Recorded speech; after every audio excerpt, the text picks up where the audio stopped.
Good afternoon and welcome to the New School. My name is Karen Cooney. I'm the director of the wherein Center for Art and Politics here at the New School and the co-curator of this program series, Freedom of Speech, a curriculum for studies into darkness, together with Laura Rajkovic. We'd like to start by reminding us that we're meeting on Lenape-Hoking, the unceded land of indigenous peoples, among them the Lenape. I'd like to acknowledge the Lenape community, their elders, as well as people from the past and the present, and including future generations.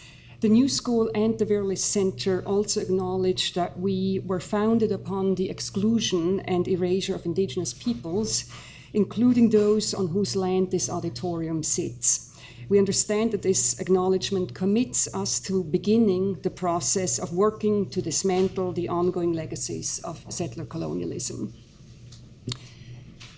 Settler colonialism and the settler colonial state was very much an element of yesterday's convening and opening call to the closing procedures of this entire series, when poet Natalie Diaz associated freedom of speech, in particular the notions of freedom and the notion of the right to freedom of speech, with the settler colonial state, pointing out that she, as an indigenous person, is not participatory in this legal structure of freedom of speech.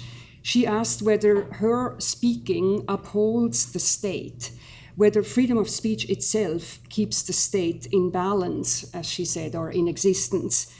Does a speaker speak at the cost of another? Because I speak, she said, who cannot? Who is quiet for my voice? This conflict between speaker and receiver, speaker and listener, is one that we've perceived throughout the series of seminars.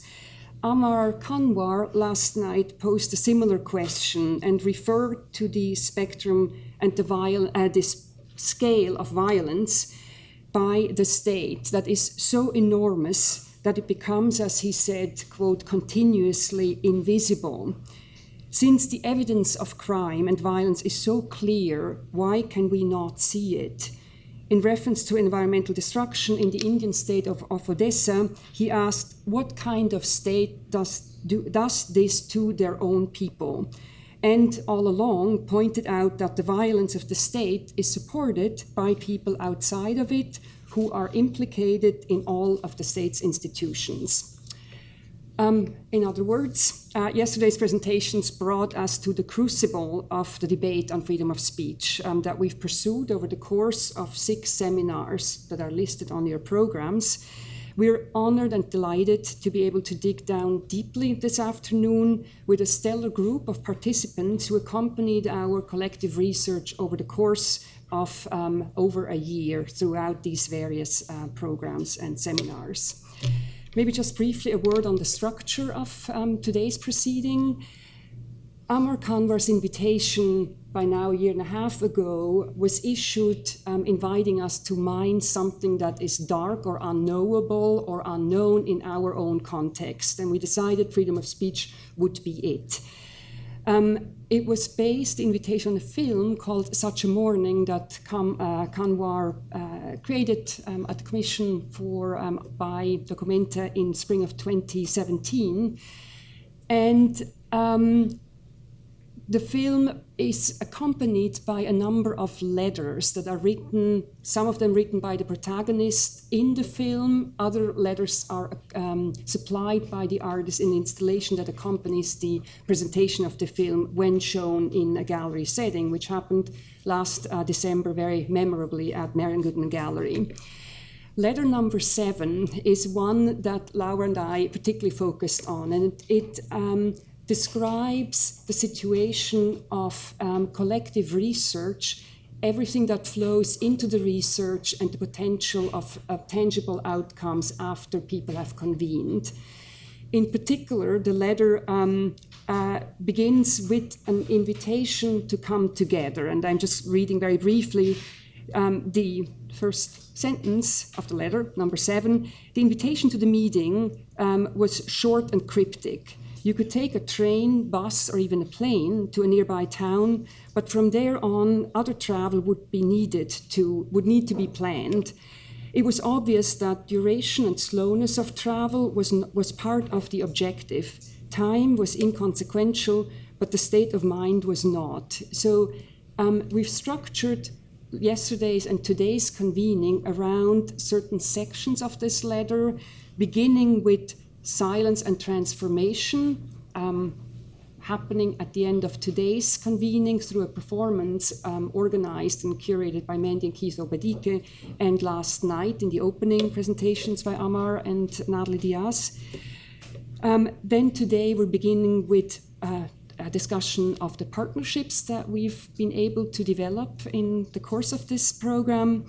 The second part this afternoon will be arrival and anticipation, again following the letter's structure, where Vanessa Place and Shawnee Mikaeline Holloway will present, and Alexandra Wagner and Kazembe Balagun will respond. Then the last section will be Order and Disintegration, and the presenters there are Camila Janan Rashid, with respondents Chloe Bass and Aruna de Sousa. And just a note to about your programs, there's a slight mistake in the order of presenters. So the presenter at the last section today is actually Camila Rajan Rashid. Maybe with this, I'll invite you, Laura, to. So thanks, Karen. Last night, Amar talked about the way he began the making of the film Such a Morning by asking a whole slew of questions. And among them was, can I begin before knowing how it is going to end? And in many ways, this remains a really foundational question that came out of his invitation to the Vera List Center to explore a particular darkness. And as Karen said, that particular darkness is freedom of speech. I say is because it remains so even after more than a year of exploration. So I wanted to just show this image. So I thought today we could collectively imagine something together that provides a small bit of light to illuminate this darkness, which is so blatant in this particular image. Sadly, this isn't a very cheerful or positive way to begin the day, but it's certainly part of the reality around freedom of speech in a contemporary sense.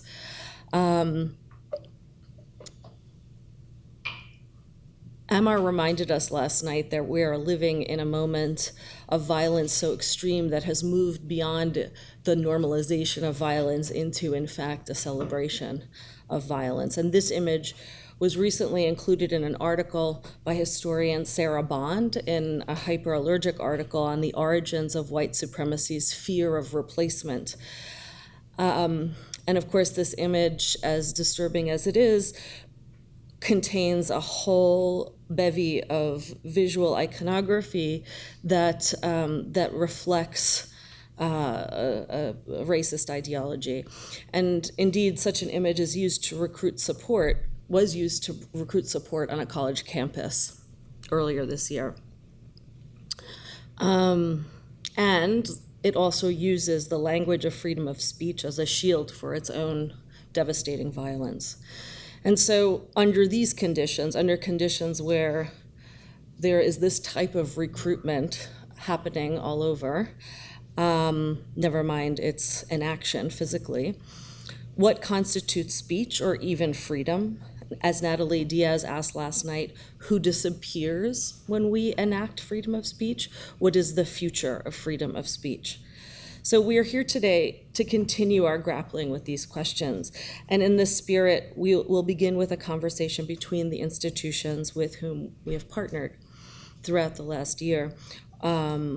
Article 19, the Weeksville Heritage Center, the New York Peace Institute, and the Vera List Center, of course, as well as the National Coalition Against Censorship. And fortunately for us, Svetlana Mincheva, the director of programs at the National Coalition Against Censorship, will convene the first session, and they'll tackle not only the ideas that each group kind of came into the series of seminars thinking about, but also the ideas and questions that came up in their wake. So I'd like to invite Svetlana and all of the partner organizations up to the...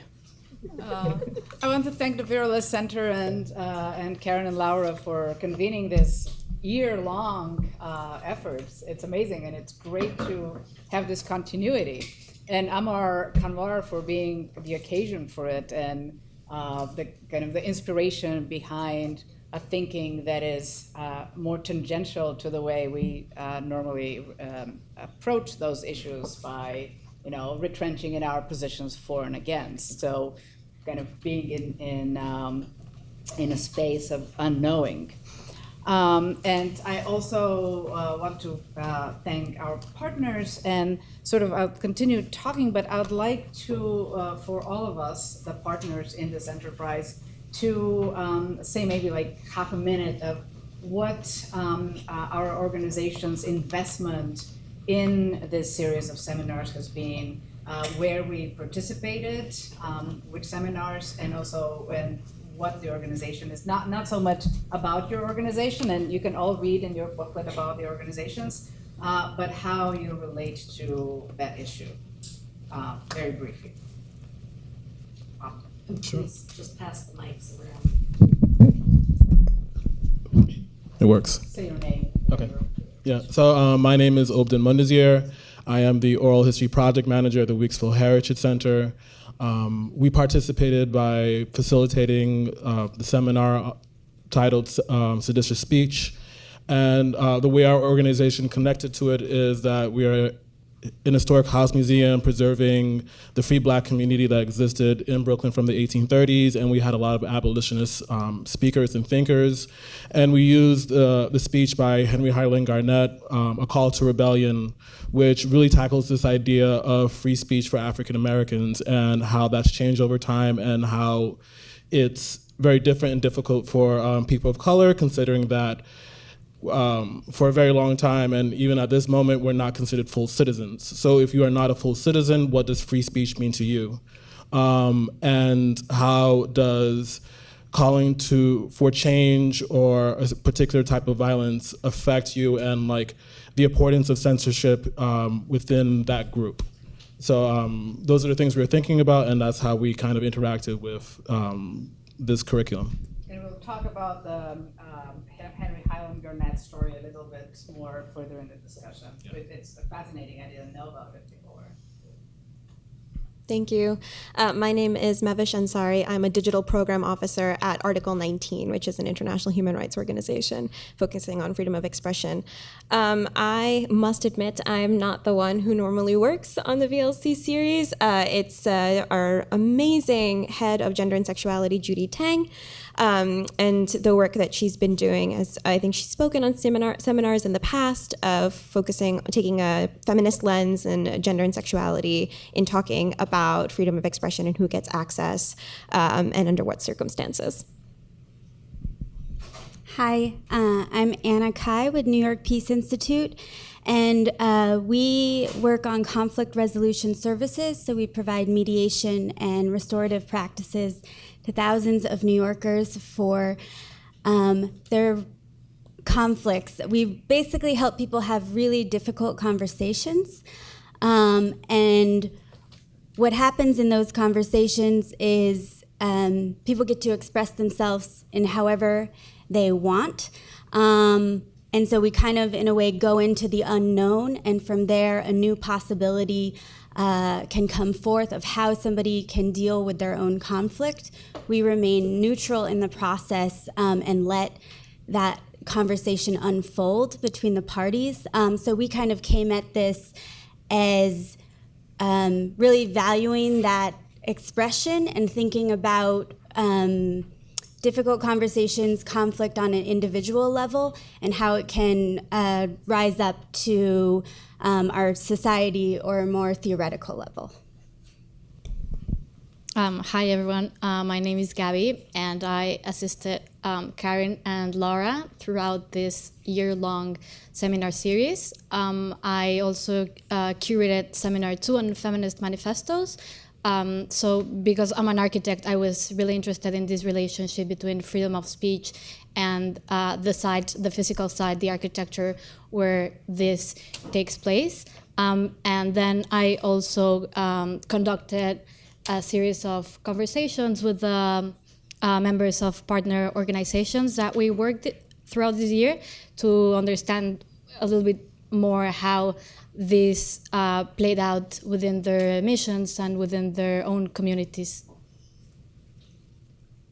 So, and back to me, I'm in this conversation the usual suspect because I work for a free speech organization and we defend free speech on all sides. And for me, the interest here has been that, of course, as we've noticed in the last 2 or 3 years, free speech is in the news every day, and it's very much questioned as a principle. So to me, the goal is to listen to those questions and to see where I stand and where we should stand as an organization in 2019 around free speech. Last night, Amar in his talk was saying that he would have actually been more interested initially in a seminar about speech, not so much about free speech, even though free speech is so important globally today. And in a way, I think that wish came true because I think a lot of what we were talking about was about speech and silence in general. And sometimes I think there is this slippage of not being able to quite distinguish free speech from speech. And we call it free speech as a shorthand. It's actually the right. It's a right. Free speech is the right to not have government interfere in your speech. It's not a category of speech in itself. There are some types of speech that are protected, some types of speech that are not. But I think when we're talking about free speech, we should be talking about this right, or we should at least distinguish it from talking about speech and silence, abstinence from speech, and all kinds of speech in a general sense. So that is a remark. And then Natalie Diaz last night questioned this the issue of rights, and of course, in the state we're living in, clearly rights are not equally distributed. So and globally as well. So the question to me, though, is what is next? Do we abandon? Do we just give up certain rights? Or do we work to spread those rights across the field? So, and that's an important question when we're talking about whether we should kind of question and abandon the principle of free speech, because we have people like the ones on the slide before. And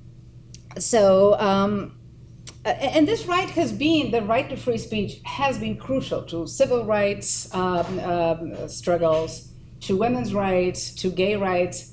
The right to free speech has actually been very, very important, and it's important globally to a lot of people. And what we do at NCAC, I mean, what we've had recently in terms of defending from censorship and promoting free speech, we have, if we didn't have a right to free speech, there are 2 books that came out about our current president, and he sent letters trying to establish prior restraint, to stop these books from being published. So we have free speech. He didn't manage to do that.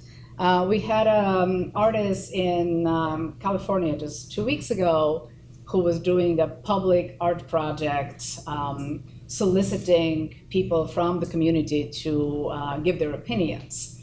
And some of the opinions had to do with Trump, but any mention of Trump was forbidden by the Arts Council, and then she turned the project into a project about censorship.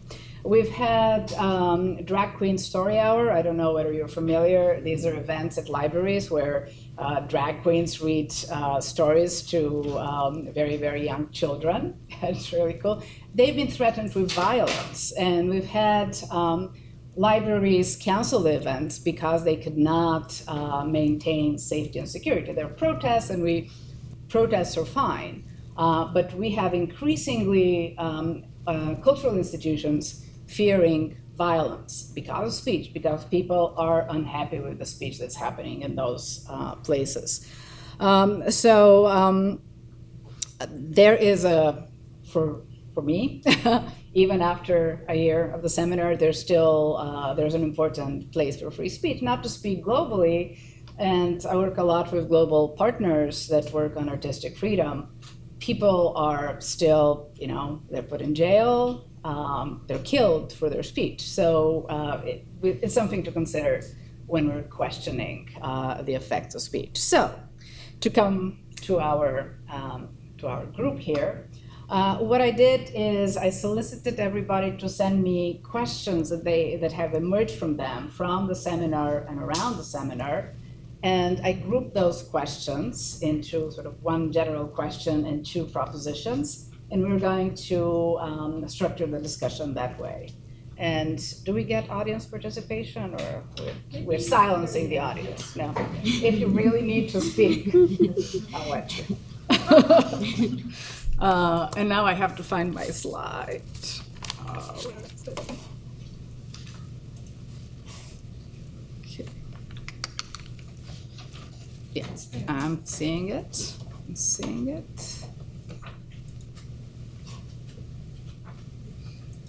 Just go into slideshow, Oh, okay. further up.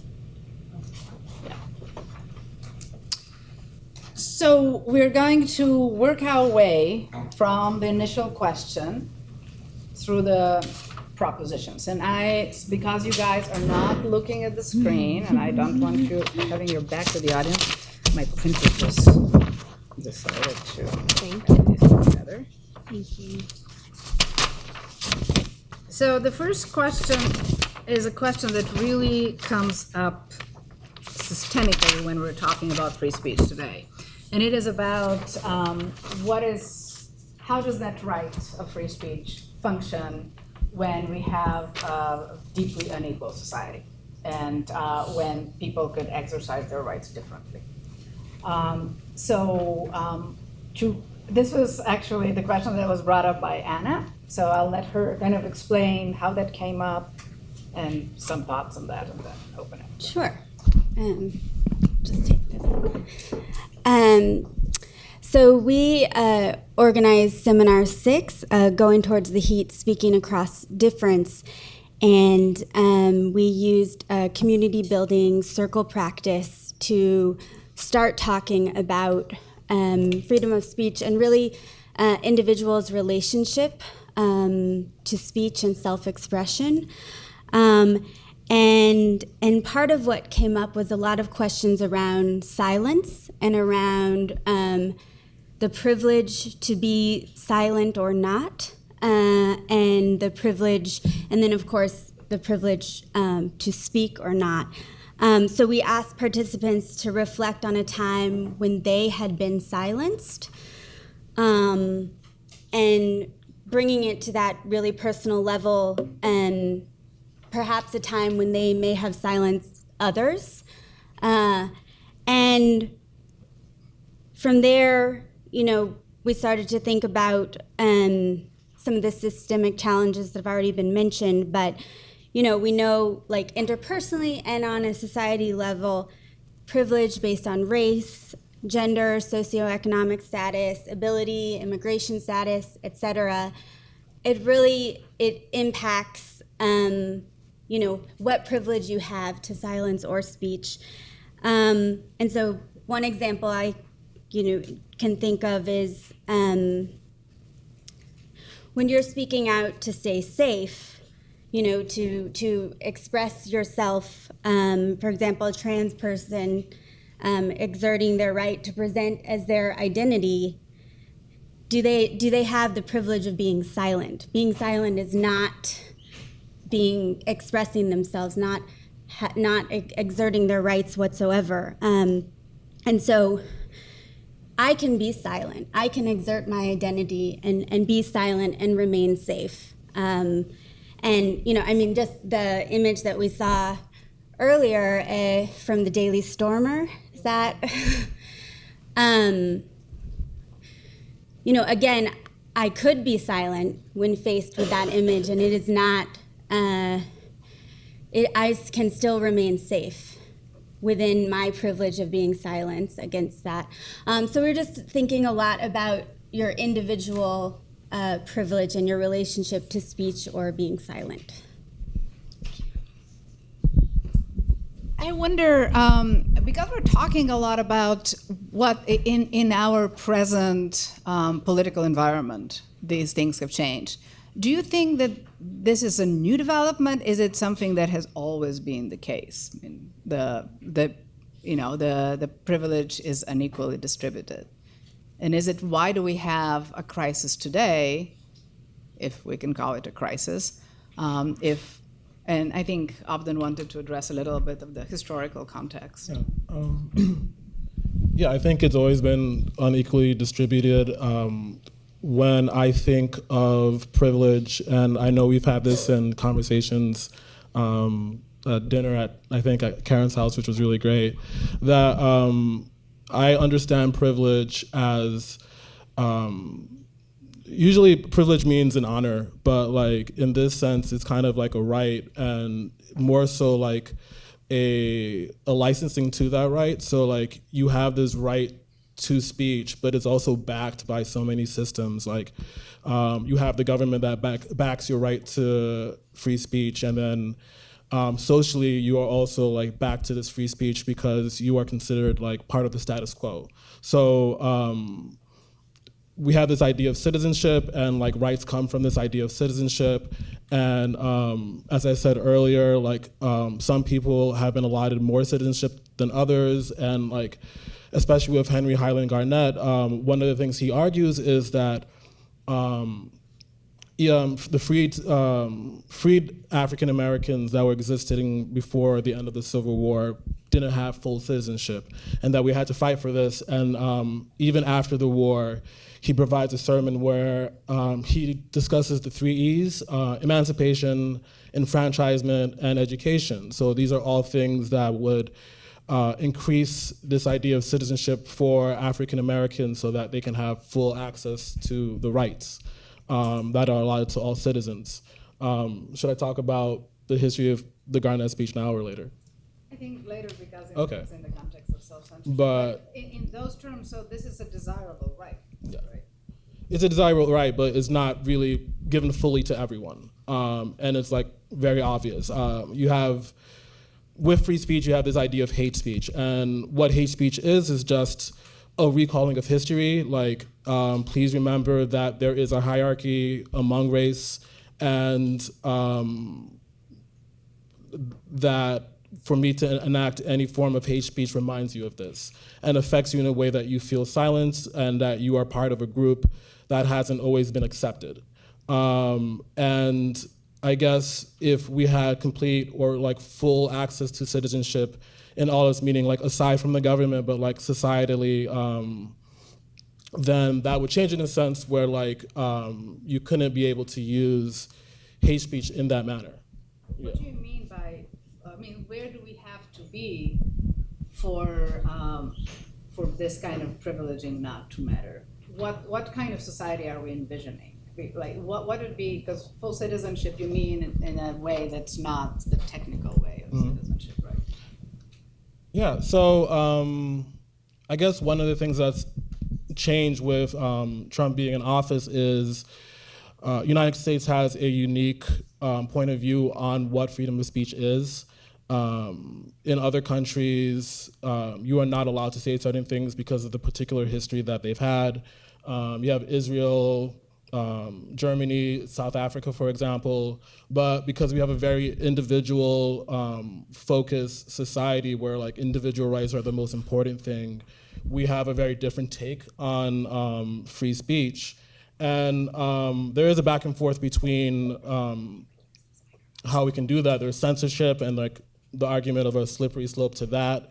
But there's also this idea of government speech. So like the government taking out time to denounce what is said and like deplatforming people in particular ways. And that's just not happening with Trump in office. In 2006, there were like a lot of examples of nooses and like talks of lynching. And Trump was in office, Bush was in office at the time, and he actually took out the time to like denounce these things. That's not happening as much now, and I feel like people feel empowered by someone in office that clearly wants the support of white supremacy. So they feel empowered by government speech or the lack of government speech when these acts are taking place.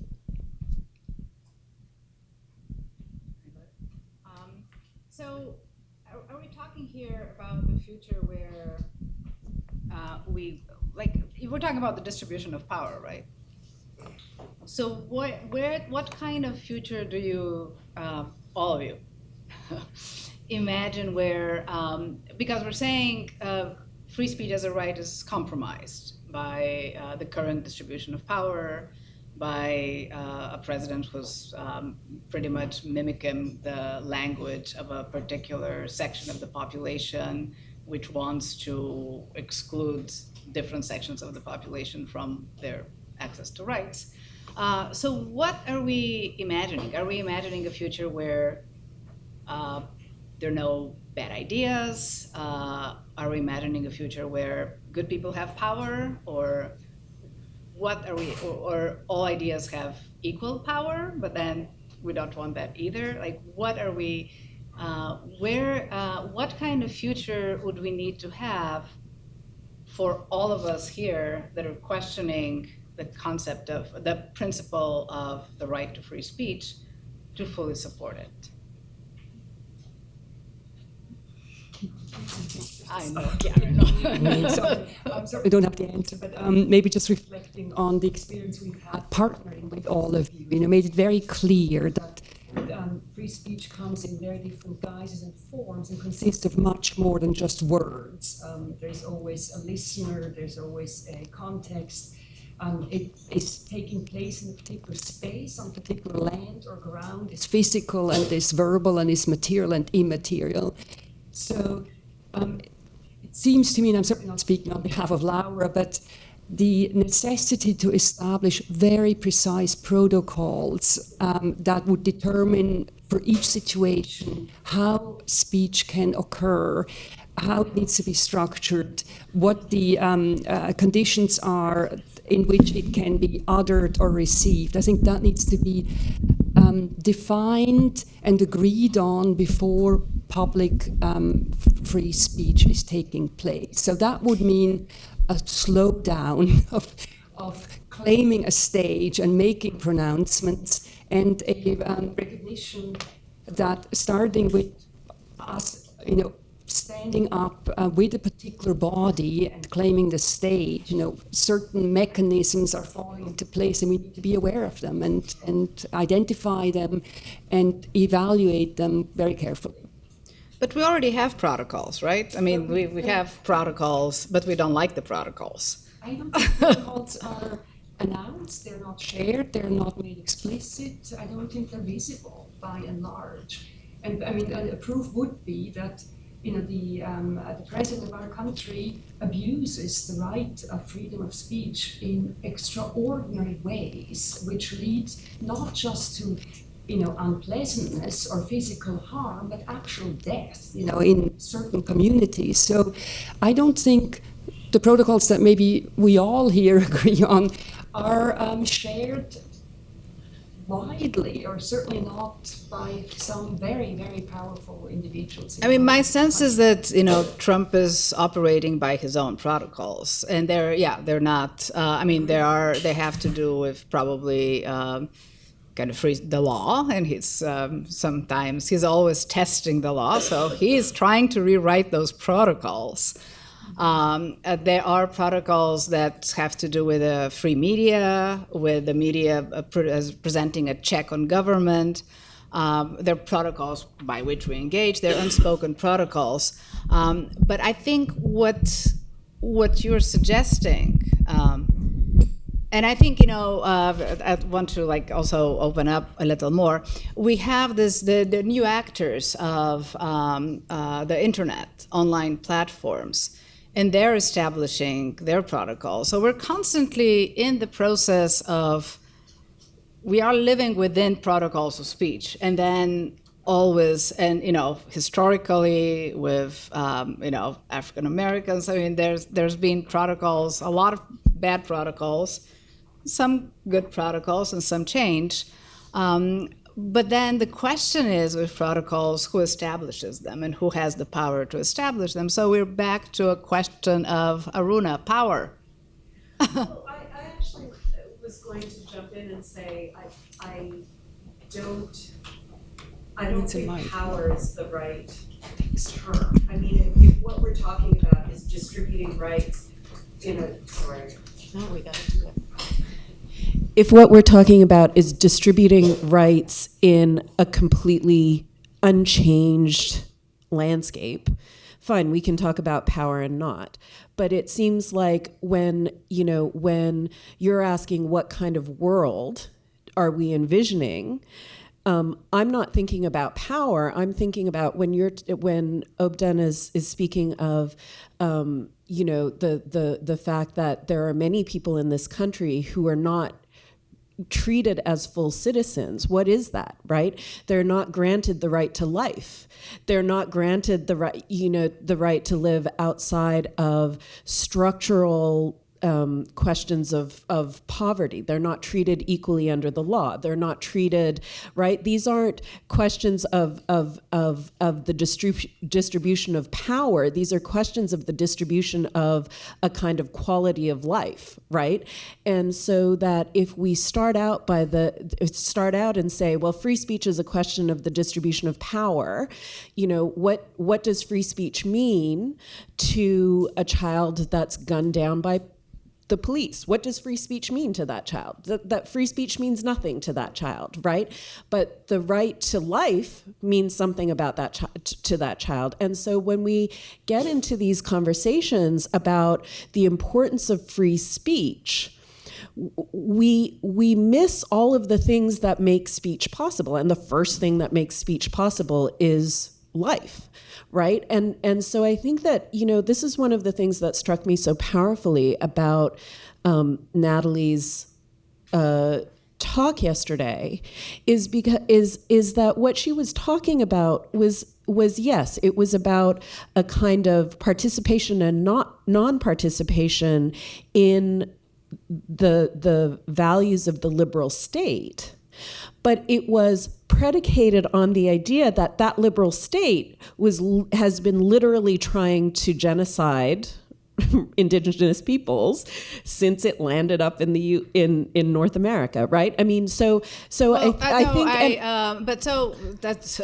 let's go further. So fine, but is it then a competition of rights? Do we have to give up one right to have another? Does the right to life entail taking away the right to free speech? What I'm saying is, and I think, and what I heard Natalie saying last night, and what I think might have been implicit in some of the things that Amar was saying last night, is that the defense of rights, in this sense, the defense of free speech or the defense of the right of life, only occurs because we're accepting living in a state that is constantly trying to take those things away from people, right? Why do you need freedom of speech if you have freedom, right? And that is the fundamental thing. And so I think that when we start getting into the weeds about about things like, I mean, here, should we call for the censorship of extremist speech, right?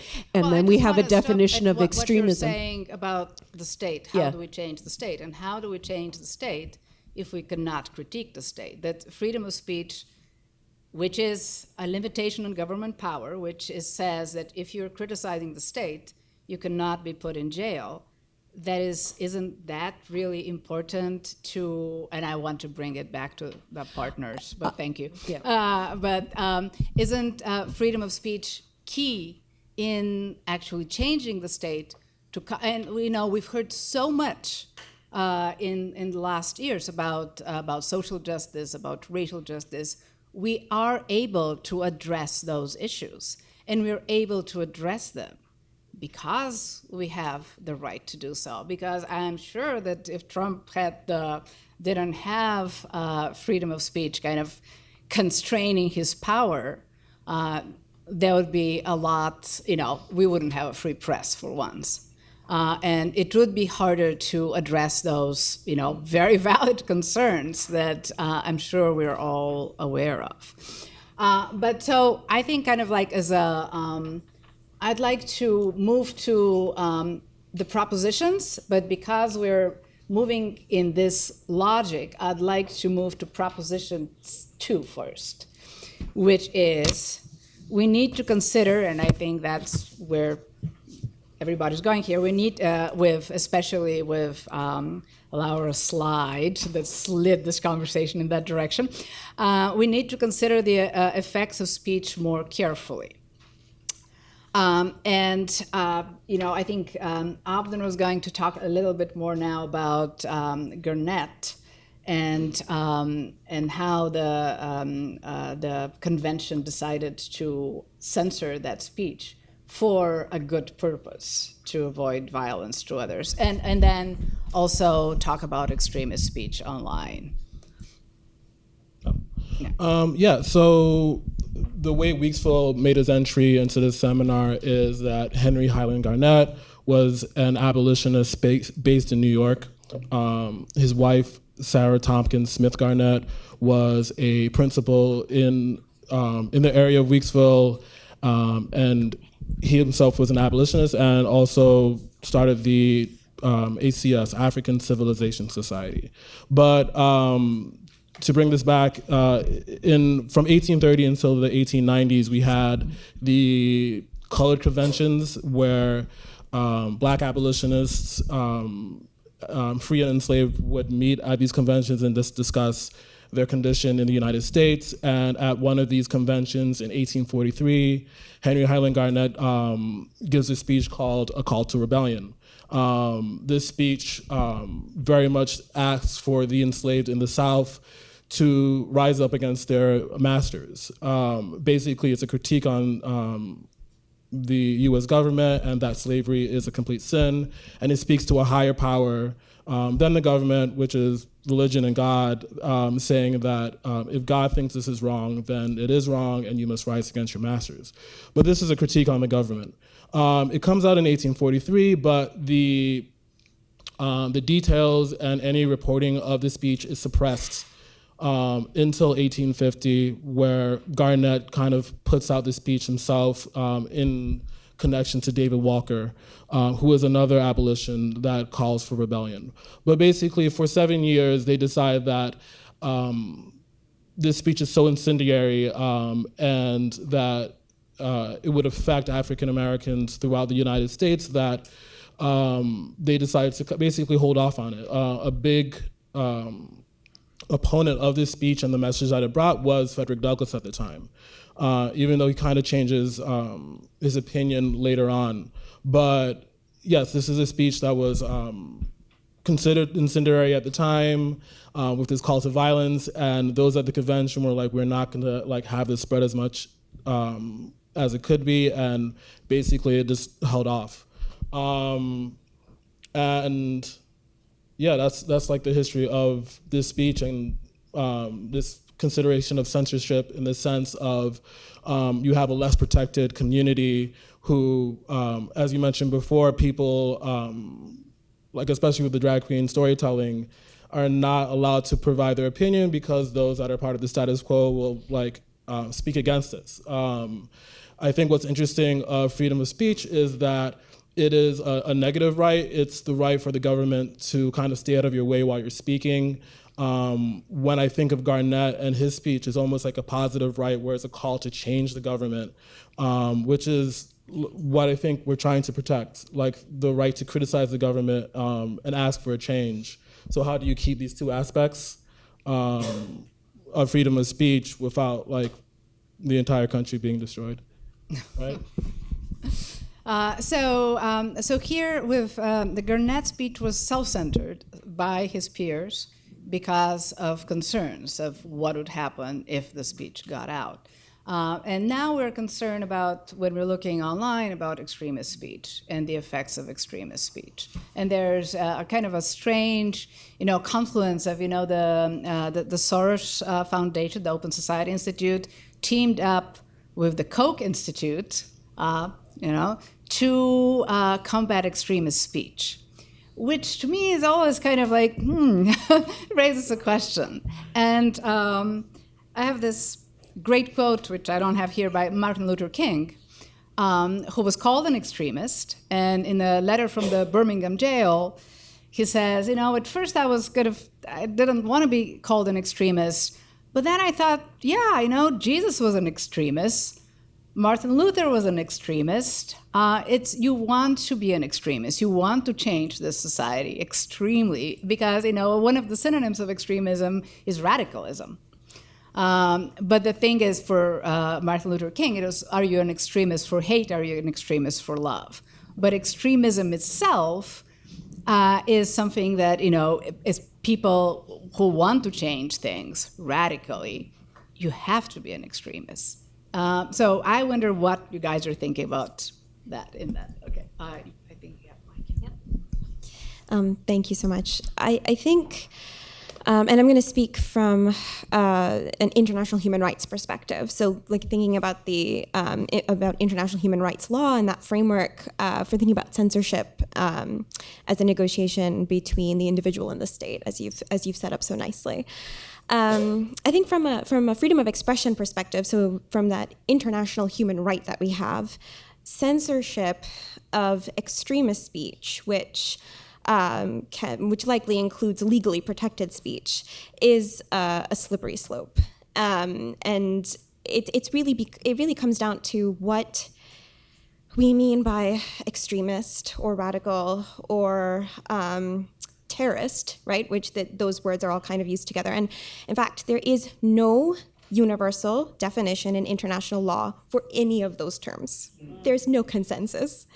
And that really says something, because if there's no definition for it, and even here, the definition that you have up here is, it's interesting to me because it includes the term extreme. So advocacy of extreme measures or views. I'm wondering, what are extreme measures or views? It's so difficult to pin down what we mean by that, and that definitional vagueness can very easily be co-opted, because when we're talking about setting standards of censorship, particularly in a human rights context, that's the state. So we're talking about, human rights online. My focus is on freedom of expression online. In digital spaces, that ends up being companies. Mostly companies based in the global north, in the US and to a lesser extent in Europe. When entrenchments of power get to define what is extremist, what is terrorist, what is radical, as I think you've alluded in the setup, really those definitions end up being framed in ways that allow powerful individuals, entities, states to keep that power, and you end up further disenfranchising people. So I think I'm completely sympathetic to thinking about when we're faced with heinous rhetoric about the idea of simply barring it from our spaces in order to create safer environments. Censorship is a blunt tool, and it's used often against political dissidents, human rights defenders, women, people of color, LGBTQ communities over and over again. And I think the worry is that if we try to wield such a blunt tool, we'll end up clubbing ourselves in the process. It's really dangerous. And so I think I'll hand it over because I realize we're close to the end of time, so I want to see if anyone else has. Anna? So, because we're already over time because I started late. So then would the answer to some of our, the issues that we're brought here and throughout the seminar be a better distribution, proposition one, a better distribution of free speech privileges? And I sort of want to go down the line and ask you both yes or no, and then what that would look like and how we can work towards that. Who wants to? No, I just wanted to speak from the perspective of manifestos as a tool of, trying to fight for this redistribution, not only of power, but also of resources, opportunities, and life, as someone was saying. So, like historically, in the same way, or in a similar way, perhaps, that the Garnier speech was used as a call to rebellion, and how manifestos online and offline have been used as a way to say, like, no, we cannot remain silent anymore, because that would mean to perpetuate status quo, and so we cannot afford that anymore. But then it also can play out the other way. Like yesterday, we were in a way, manifestos have been really fundamental in many social movements, right? They become these really powerful statements that emerge collectively after a long process of fighting and demanding for, specific change. But then also you have this kind of online manifesto published just minutes before the shooting at El Paso. So how this can play out in very different directions, and how do we? It seems to me that the manifesto, just like the right to free speech, is a tool. Yeah, a tool. And it could be used for good, and it could be used for bad, depending where you stand. Exactly. Right? Okay. I'll just say a few words on kind of protocols, I guess, and. One of the things we do in New York Peace Institute is we run restorative circles and community building circles, and we use an indigenous practice, a circle practice, to ensure that everybody in the room has equal speaking time. So it is not censored in terms of what is said, but at the very least, it is an equal process where everybody could say what they want and hear something that they may not have heard before if not everybody gets a chance to speak. And so we found that, it is the circle process is not an answer to everything, and certainly not all of the things that we've discussed here, but in all the ways that conflict presents itself in our lives and the difficulty that we have in really discussing it and finding a collective response or solution to it, we really believe in having a process to do that, and that the circle process is one of those. And how would that translate to 7 billion? Yeah, and scale up. One circle after another circle, or 700,000 circles at the same time. There's a lot. I think on a smaller scale, there is something really practical about it. There's a lot of different ways of how that can be scaled up. But, there's a lot to be said about in our day-to-day lives of ensuring that space for all voices to be heard and having some kind of equal practices to do so. And what I really like here is that you did not refer to the internet. There are in-person circles, and that's, I think, really key in terms of what's going on with anonymous speech on the internet and how people interact when they're in person and how different it is. Yes. Well, I am going to talk about the internet. I think there's a really big question that you've asked. And And I think when it comes to encouraging underrepresented voices, and I'll talk specifically about being online, but really when we talk about the platforms that we use for expression, I think that we need to go deeper to look at the infrastructure that is propping up those platforms. And this kind of goes to the point that you made earlier about about the materiality of this infrastructure, just as much as the theoretical understanding of space.